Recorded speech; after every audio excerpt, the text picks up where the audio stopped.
ചായ ഒരെണ്ണം മേടിപ്പിക്കട്ടെ? വേണ്ട, അത് പറ്റില്ല.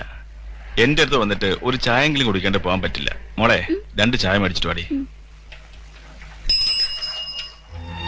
എന്നോട് നിങ്ങൾക്ക് ദേഷ്യമൊന്നും തോന്നില്ലേ? എന്താ ചിരിച്ചളഞ്ഞ്? കാലുകൊണ്ടെങ്കിലും നിങ്ങളെ കൊല്ലണമെന്ന് വിചാരിച്ചിരുന്നു. ഞാൻ ആശുപത്രിയിൽ നിന്ന് ഇറങ്ങിയപ്പോഴേക്കും നിങ്ങൾ ജോസറിനെ കൊന്ന് ജയിലിൽ പോയി. പിന്നെ പഴയ എസ് ഐ ഹരിദാസ് സാർ ബാങ്കിൽ നിന്ന് ലോൺ ശരിയാക്കി തന്നു. സൈക്കിൾ ഷാപ്പ് തുടങ്ങി. കൈയില്ലാണ്ടായപ്പോഴാ ആലോചിക്കാൻ തുടങ്ങിയത്.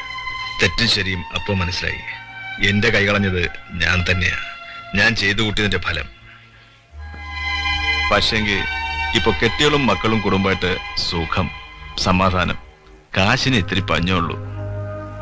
ഇത്ര പെട്ടെന്ന് കിട്ടിയോടി. മാമനോടുക്ക്.